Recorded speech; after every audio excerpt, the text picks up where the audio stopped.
러우 전쟁이 길어지면서 이 재래식 무기의 재발견해서 주목받은 것이 M777 견인 곡사포입니다. 일단 그 이유가 뭘까요? 이게 우크라이나가 거의 처음 받은 그 서방제 화포 중에 하나예요. 그 직전까지만 해도 우크라이나군은 그 구소련이 남기고 간 그 러시아제 화포들로 대응을 하고 있었는데 문제가 생겼어요. 포탄이 떨어져 가는 거예요. 그래서 나토가 부랴부랴 구소련제 포탄을 지원했는데 문제는 이게 서방 세계 재고가 별로 없잖아요. 그래가지고 서방 세계에서 만들고 재고가 있는 155mm 탄을 공급하면서 동시에 그 서방제 화포들을 개공하기 시작했는데 이때 같이 들어간 포 중에 하나가 M777입니다. M777 같은 경우는 굉장히 특이한 게 155mm 견인 곡사포지만 상당히 가벼워요. 그래서 UH-60 블랙호크 헬리콥터로도 매달고 날아갈 수가 있고 한 2.5톤 트럭 정도로도 쉽게 견인이 가능하고요. 그렇기 때문에 이 우크라이나군이 견인포 측은 굉장히 빨리 견인을 하고 빨리 방역을 할 수가 있어요. 그리고 포 자체 성능도 상당히 좋습니다.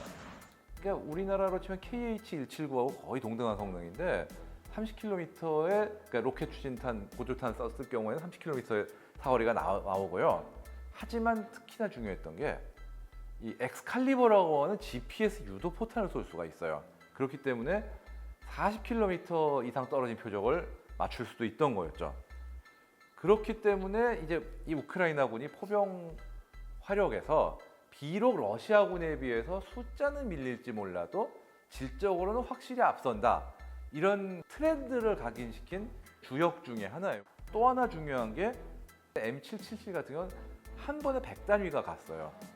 그러면서 이제 우크라이나군이 이 5월 이후에 러시아군의 공세를 최대한 어떻게 막아내는데 상당한 기여를 했고 지금까지도 전장에서 상당한 어떤 기여를 하고 있는데 단점은 물론 있습니다. 왜냐하면 견인포기 때문에 상대가 대포병 사격을 한다든가 드론 공격을 한다든가 이럴 때 파괴가 되는 확률이 꽤 많아요.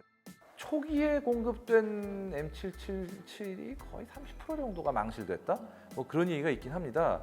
그렇기는 해도 어쨌든 지금까지도 상당한 활약을 하고 있는 그런 포다 이렇게 얘기할 수 있습니다. 처음에 우크라이나 전쟁 시작될 때만 해도 이게 2020년대 전쟁이니까 그렇죠. 막 온갖 첨단 무기가 다 등장하고 러시아에서 앞세우는 뭐 최첨단 막 5세대 전투기 막 나와가지고 막 다 막 화려하게 전쟁 이런 식으로 이야기가 많이 있었는데 그렇죠. 지금 한 1, 2년 지나면서 보니까 오히려 제일 많이 언급되는 무기는 100년 전부터 사용하던 그냥 포병의 대포 155mm 포탄 가장 중요한 무기 자원이다.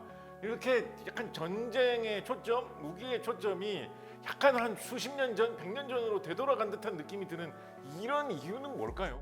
좀 극단적인 얘기라고 생각하는데 저는 러시아 아니다. 러시아도 우크라이나도 어떻게 보면은 인류 군대가 아니라는 거죠. 아... 만약에 이게 싸울 때 고수들은 막 이렇게 멋있게 싸우지만 애들끼리 싸우면 막 머리 끄댕이 잡고 약간 이런 것처럼. 그러니까 우크라이나군은 원래부터 인류가 아닌 군대예요. 당연한 얘기지만 애당초 국가의 역량이 그 정도가 아니까 러시아 같은 경우는 구소련의 유산을 이어받고 어쩌고 해가지고 인류처럼 보였지만 실은 인류가 아니었던 거죠. 그러다 보니까 러시아군은 알려진 거에 비해서 뭔가 어떤 첨단 무기라든가 이 역량이 신통치가 않고 근데 문제는 우크라이나는 그 러시아가 그 대신에 밀어붙인 물량이나 다른 거를 대항할 만큼의 역량이 없다 보니까 교착 상태가 돼버리는 거죠. 그리고 또 하나 어떻게 보면은 21세기 그러니까 서로 역량이 딸린 상태에서 게임 체인저가 하나 등장해 버렸어요. 드론.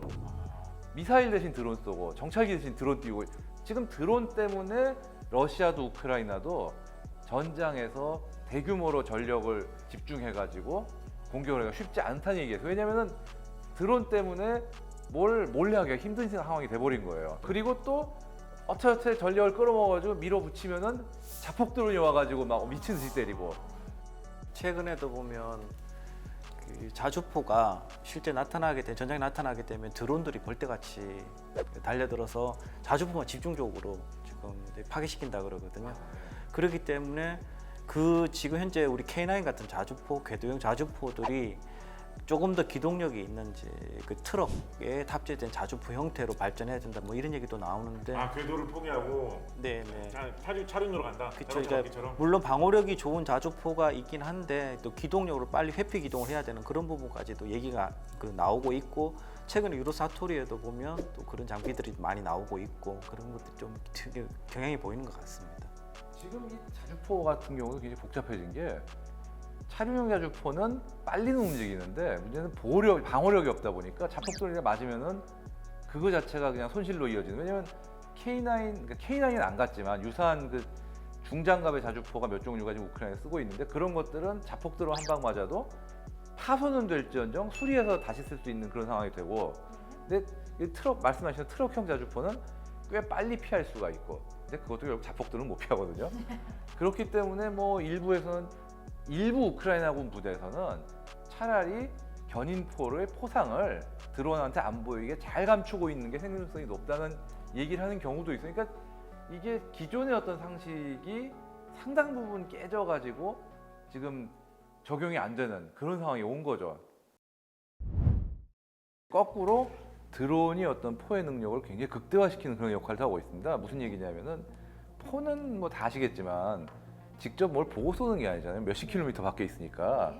그렇기 때문에 남이 보면서 무전기로 좀 더 왼쪽, 조금 더 오른쪽, 약간 그 비유를 하자면 그런 식으로 다 알려줘 가면서 쏴야 되는데, 문제는 그러다 보니까 상당히 명중탄을 쏘는 데까지 시간이 걸리고 정확도 유지가 쉽지 않고 등등, 특히나 어떤 시간의 문제가 컸죠.